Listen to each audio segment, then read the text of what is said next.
This morning, I woke up in Paris, great place to be. I was up before the city. It was 6 a.m. and quite frankly, I was still feeling a little jet lagged, a little dark outside. And instead of fighting it, I did what I do every morning, no matter where I am in the world. I read. I always do that. Then I reflected, and then I prayed. And then I went for a walk. Sometimes a run, sometimes a walk, but this was a walk. Not because I felt like it, but because it's who I am. That's the routine that has followed me from hotel rooms in Tokyo's, conference centers in Dallas, rental cars in Michigan, and this morning, a small apartment, little hotel in the 15 arrondissement before the boulangeries had even opened. Same practice, different city. Same person. The most resilient leaders that I have ever coached anywhere in the world across 30 years of experience, across every industry you can think of, and across all the continents that I've been on, all have one thing in common. They have a daily practice they refuse to skip. Not a productivity system, not a morning hack they saw on social media, a practice, a real practice, an anchor. It's something that connects them to who they are before the world starts to tell them who they need to be.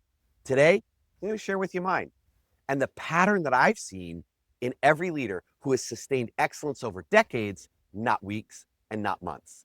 7 minutes, one truth, one execution move.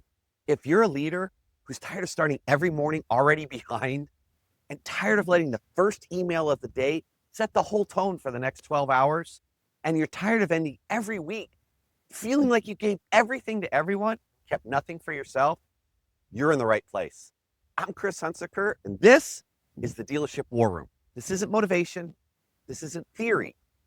This is a daily leadership briefing for people who actually have to produce results in the arena, at work, and at home. You're in the war room now, so let's get after it. Here's what I observed. Leaders who burn out and leaders who sustain over 10, 20, 30 years. They don't differ in talent. They're both talented.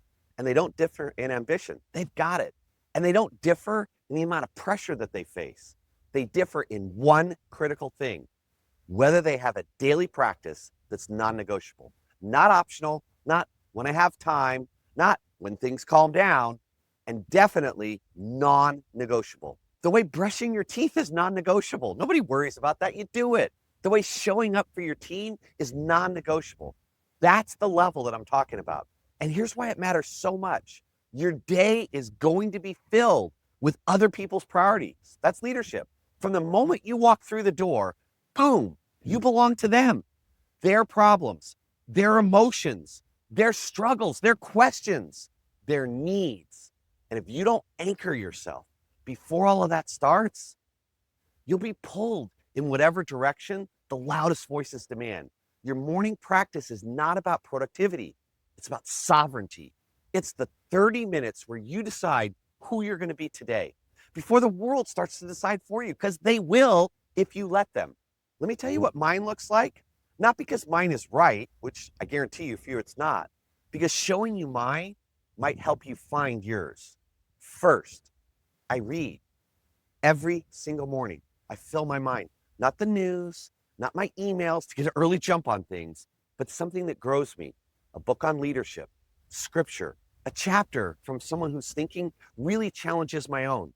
I like Michael Csikszentmihalyi, talks about flow state, those moments of peak performance where time disappears and you're fully absorbed in what you're doing. Reading in the morning is my entry point to flow. It quiets the reactive brain, it activates my reflective brain, and it gives me a thought, even just one, to kind of hang on to and carry into the day. It's like a compass heading for that day. Second thing I do is I reflect. I take a minute and I write down, what am I grateful for? What am I working on? What do I need to let go of? And this isn't journaling for journaling's sake to fill up a page. This is the mirror practice from episode 286, done before the day begins instead of after it's already ended. Because reflection in the morning is proactive. It sets the filter for what you'll notice. Reflection at night is reactive. It processes what has already happened. Both matter, and I do both. But morning reflection, it shapes your day. Night reflection learns from the day and invests it in your future. Third thing I do, I pray. I know that's personal, and I know it's not for everyone.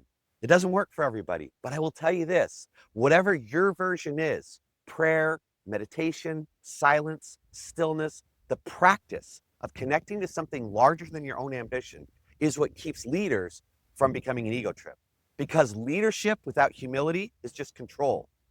And humility is built in the quiet, not in the meeting. And the fourth thing I do is I move every morning, no matter what.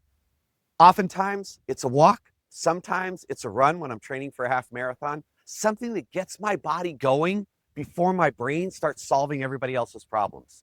This morning in Paris, it was a walk through the streets that were built before my country even existed, past buildings that have been standing for centuries.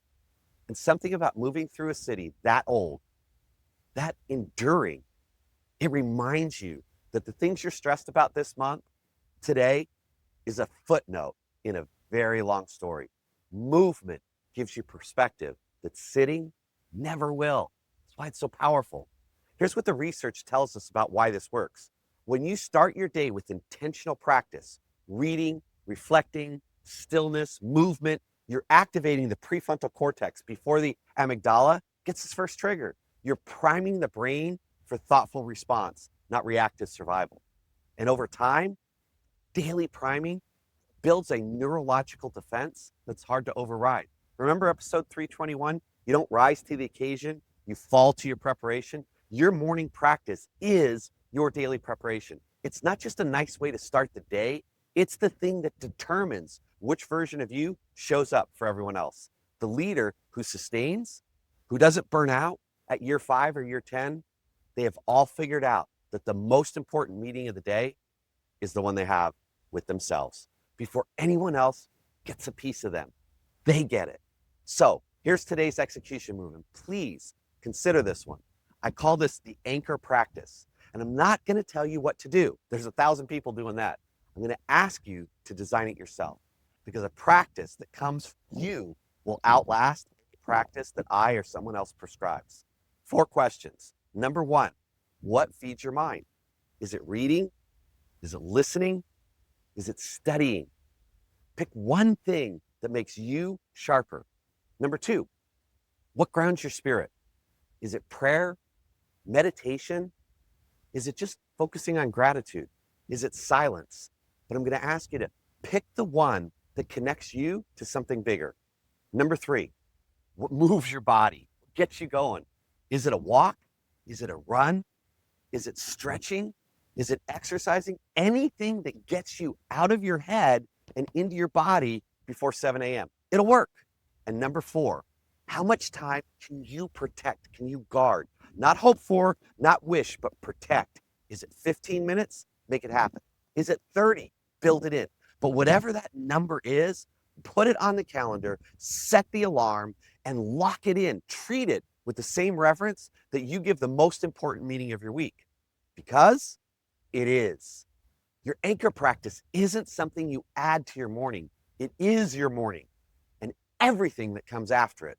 Every conversation, every decision, every coaching moment, every pressure test, each one of them will be better because of the 30 minutes that nobody else saw, but you own. If building this sustainable leadership practice, one that lasts for decades and not months, it really resonates with you, then go to chrishunsicker.com and explore what we're building for leaders who really want to lead for the long haul, not just the next quarter. And if you know a leader who's running on empty and struggling, who hasn't had a morning that was theirs in longer than they can remember, send them this episode. 30 minutes might change their entire year, because elite leaders don't just show up. They prepare to show up. That's why they're elite. Every morning, before the world starts pulling them in a direction, they read, they reflect, they connect, and they move. And when the day begins, they don't react to it. They lead it because they've already started it. And that's the kind of leader that you're becoming here in the war room. Tomorrow, I'm going to talk about something that I'm experiencing right here in Paris, the courage to be a student again, and why it might be the most important thing that you do for your leadership this year. So let's go out today, create some leadership fire, and then tomorrow, I will see you in the dealership war room.